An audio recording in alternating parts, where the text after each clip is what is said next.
کئی ایک بزرگوں کے بارے میں یہ واقعہ آتا ہے، ایون عمر بن عبدالعزیز کے بارے میں بھی آتا ہے کہ وہ ایک دفعہ اکڑ کے چل رہے تھے خلیفہ بننے سے پہلے، بڑی شانہ زندگی تھی ان کی.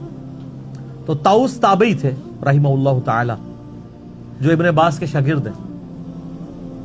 تو انہوں نے عمر بن عبدالعزیز کو جب اکڑ کے چلتے ہوئے دیکھا نا، یہ امام غزالی نے بھی مکاشفۃ القلوب کے اندر نقل کیا ہے،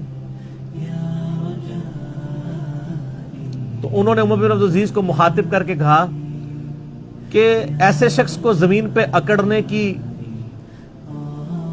کوئی اختیار حاصل نہیں ہونا چاہیے، اس کی کوئی حیثیت نہیں کہ زمین میں اکڑ کے چلے، کہ جو ایک منی کے ناپاک قطرے سے پیدا ہوا ہے اور 2 دفعہ شرمگاہ سے گزارا گیا ہے اور اپنے پیٹ میں پخانے کا بوجھ اٹھائے پھرتا ہے اور مرنے کے بعد گل سڑ کے ایک مردہ ہوگا. وہ دیکھ لینا فوراً بو پڑنا شروع ہو جاتی ہے، تھوڑی سی لاش کو ڈیلے کر دیں. عمر بن عبدالعزیز نے جب یہ بات سنی تو فوراً عاجزی کے ساتھ چلنا شروع ہو گئے، اور ساتھ فرماتے جاتے تھے کہ طاؤس نے مجھے جو نصیحت کی ہے نا، میرے ایک ایک جوڑ کے اوپر اس نے ایسی ضرب لگائی ہے کہ میں نے اس ضرب کو محسوس کیا. لیکن یہ وہی ضرب محسوس کرتا ہے جس کے اندر وہ ایکسیپٹیبلٹی کا مادہ موجود ہو، ورنہ کوئی ڈھیٹ ہو نا، اس کے اوپر سے پورا قرآن بھی گزار دیں اسے کوئی فرق نہیں پڑتا. نصیحت والے کے لیے ایک جملہ بھی کافی ہوتا ہے. اسی طرح کا واقعہ حجاج ابن یوسف کے بارے میں ملتا ہے کہ وہ بھی بڑا اکڑ کے چل رہا تھا اور طاؤس تابعی گزر رہے تھے، تو پیچھے سے کسی نے اناؤنسمنٹ کی کہ بھی راستہ چھوڑ دو، گورنر حجاز آ رہے ہیں. تو طاؤس تو پھر تابعی تھے، ابن عباس کے شاگرد، ان کا تو تزکیہ ہوا تھا، وہ ان بادشاہوں کو کیا سمجھتے تھے؟ حالانکہ سینکڑوں صحابہ کا قاتل ہے حجاج ابن یوسف، اتنا ظالم شخص تھا. امام ترمذی نے جامع ترمذی میں اس کے بارے میں لکھا ہے کہ 1,20,000 لوگ ہیں جس کو اس نے اپنے سامنے قتل کروایا باندھ کے، بے گناہ. لیکن جو اللہ والے ہوتے ہیں وہ پھر ان چیزوں کو خاطر میں نہیں لاتے. تو حضرت طاؤس نہیں ہٹے تو حجاج حیران ہوا کہ یہ کون سا بندہ ہے. ان کے پاس آگے کھڑا ہوا اور کہا کہ تم مجھے جانتے نہیں ہو؟ ان کا میں بڑے اچھی طریقے سے جانتا ہوں، تم ایک ناپاک قطرے کی پیدائش ہو. ایک دفعہ اپنے باپ کی شرمگاہ سے نکلے، دوسری دفعہ اپنی ماں کی شرمگاہ سے نکلے، اور تمہارے پیٹ میں اس وقت پخانے اور بدبو کو تم اٹھائے پھرتے ہو سب کے سامنے، سب کو پتا ہے. یہ وہ حقائق ہیں جس سے کوئی انکار نہیں کر سکتا. اور مرنے کے بعد تم گل سڑ کے ایک مردے کی فارم میں پڑے ہوگے. میں بڑے اچھے طریقے سے تمہیں جانتا ہوں. وہ یہ سمجھ رہے تھے کہ یہ کہے گا کہ تم جو آل امیہ کے جو اتنے بڑے گورنر ہو. انہوں نے کہا میں بڑے اچھے طریقے سے جانتا ہوں. تو جس طرح حضرت ابراہیم علیہ السلام کی گفتگو سن کے وہ بادشاہ جو ہے ششدر رہ گیا تھا نا، اسے کوئی بات ہی نہیں آئی تھی، حجاج ابن یوسف کی بھی زبان بند ہو گئی کہ اس طریقے سے بھی مجھے کوئی جواب دے سکتا ہے، اور وہ خاموش ہو کے وہاں سے چلا گیا. سر ان لوگوں کی تربیت قرآن سے ہوئی بھی تھی. یہ جو جملے بولا کرتے تھے نا، وہ قرآن سے ہی بولا کرتے تھے نا. قرآن یہی تو بات کر رہا ہے. ہمیں واقعات یاد رہتے ہیں لیکن قرآن تو ہم نے پڑھنا نہیں ہوتا. قرآن یہی تو بات کر رہا ہے. الم نجعل الارض کفاتا، کیا ہم نے زمین کو سمیٹنے والا نہیں بنا دیا؟ احیاء و امواتا، زندوں کو بھی سمیٹ لیتی ہے اور مردوں کو بھی. یہ زمین اللہ نے کیا چیز بنائی ہے جی. قرآن حکیم میں آتا ہے نا کہ اسی زمین سے تمہیں ہم نے اگایا، اسی کی خوراک سے پروان چڑھایا، اور پھر اسی میں تمہیں لوٹایا جائے گا. یہ زمین ہی، اسی لیے دھرتی ماں کا کانسیپٹ بھی آتا ہے نا. اور کیسا اللہ تعالیٰ نے اس زمین کو سمیٹنے والا بنایا ہے کہ ہر اعتبار سے انسان کو سمیٹتی ہے، ماں کی آگوش کی طرح بھی. یعنی ہماری ساری خوراک زمین سے آ رہی ہے. زمین اگانا بند کر دے دنیا کی کوئی ٹیکنالوجی، آپ کو کتنا عرصہ زندہ رکھ لے گی. آپ موبائل فون کھا تو نہیں سکتے، کھانا تو وہی ہے جو زمین کی خوراک سے. جو کچھ بھی آپ اینڈ پروڈکٹ اپنا دیکھ رہے ہیں وہ زمین سے ہی اگا ہوا ہے. الٹیمیٹلی ویلیو ایڈیشن کی گئی ہے اس میں، لیکن سٹارٹ وہیں سے ہوا ہے. آپ ڈبل روٹی دیکھیں گے تو ظاہر ہے وہ میدے میں سے آئی ہے, میدا آٹے میں سے نکلا ہے, آٹا گندم میں سے, گندم زمین سے. کوئی فاسٹ فوڈ دیکھ لیں وہ بھی زمین سے. چکن جو آپ کھاتے ہیں یہ بھی زمین سے اگا ہوا ہے, کیونکہ چکن جس خوراک سے پروان چڑھا ہے وہ زمین سے اگی تھی. وہ خوراک نہ ہوتی تو چکن نہ بنتا. ہم خود زمین سے اگے ہوئے ہیں. آج اگر بھینسوں اور گائے کا دودھ ختم کر دیا جائے, یہ پاؤڈر والا دودھ بھی تو اسی میں سے بن رہا ہوتا ہے, تو انسانیت بڑی نہیں ہو سکتی. دودھ کے اوپر ہی بچے بڑے ہوتے ہیں نا. دودھ زمین سے آ رہا ہے کیونکہ بھینس کا چارہ زمین سے آتا ہے. تو اللہ تعالیٰ نے زمین کو کیسا بنایا؟ ہماری خوراک کا ذریعہ. اور پھر زندوں اور مردوں دونوں کو سمیٹے ہوئے ہے. زندوں کو کیا ہے؟ پلاٹ دیے ہوئے نا جناب, زمین پہ یہ بات ہے نا, وہاں میں تو کوئی نہیں رہ رہا, خلا کے اندر تو کوئی نہیں رہ رہا. اور جب مر جاتے ہیں تب بھی زمین آپ کو سمیٹ لیتی ہے. کیسا سمیٹتی ہے؟ اگر زمین نہ سمیٹے تو ہر طرف تعفن ہی پھیلا ہو. اگر یہ مردے باہری جس طرح چھوڑ دیے جائیں, ایک جناب گھر میں چوہا مر جائے نا اور آپ کو مل نہ رہا ہو تو اس گھر میں آپ رات نہیں گزار سکتے.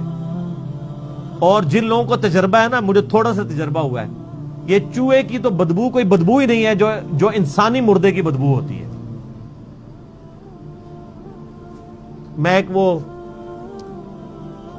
قبر کی کھدائی کرنے والے سے ملا تو وہ مجھے بتانے لگا, میں نے اسے کہا یہ لوارث لاشوں کے بارے میں, تو کہنے لگا لوارث لاشیں جو ہیں ہم دفنا دیتے ہیں, بعد میں اگر کوئی وارث آ جائے اور بہت ضد لگائے تو پھر ہم تو منع ہی کرتے ہیں کہ یار چلو اب یہ دفنایا گیا, ادھر جا کے کیا کرنا ہے, اس کو دعائی کرنی ہے, وہ کہیں بھی بیٹھ کے ہو سکتی ہے.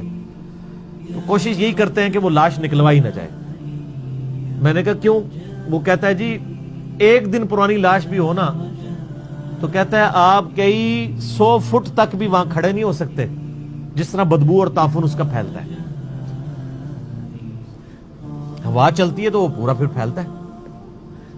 اور کہتا ہے یہ تو تعفن ہے نا, جو کیڑے ہوتے ہیں نا اس کے اوپر, وہ لاش نکالیں آپ کیسے؟ تو کہتے ہیں وہ اتنے سپرے لانے پڑتے ہیں, وہ پھر مارتے ہیں, کیڑے سائڈ پہ ہوتے ہیں, پھر لاش نکالتے ہیں. تو یہ انسان کی اوقات ہے. تو زمین کیسا سمیٹ لیتی ہے. ایون لاش اوپر بھی پڑی ہوئی ہو نا, تعفن پھیلے گا, کچھ عرصے بعد بیکٹیریاز اس کے اندر اس کو کھانا شروع کریں گے, ڈیکمپوز ہو جائے گی, اور پھر یہی جانوروں کی لاشیں, انسانوں کی لاشیں, ان کا جو فاسفورس ہے وہ زمین کی زرخیزی کا سبب بن جاتا ہے. کھاد کیسا اللہ نے سلسلہ بنایا. تو یہ زمین ایسی ہے, مردوں کو بھی سمیٹے ہوئے ہے, زندوں کو بھی. ابھی تو ہم صرف اس زمین کی بات کر رہے ہیں. زمین کا جو سمندر والا پورشن ہے جس کی آبادی زمین سے بھی کئی گنا زیادہ ہے, کتنی بڑی بڑی ویل مچھلیوں کو, شارک مچھلیوں کو, اور کتنے جانوروں کو سمیٹے ہوئے ہیں. ان کی غذا بھی اس میں سے آ رہی ہے, اور وہ شارک مچھلیاں بھی مرتی ہیں تو اسی کے اندر رہ جاتی ہیں, ان کو بھی سمیٹے ہوئے. تو ایک زمین کے ساتھ اللہ نے کیا چیزیں جوڑ دی ہیں, ہر چیز.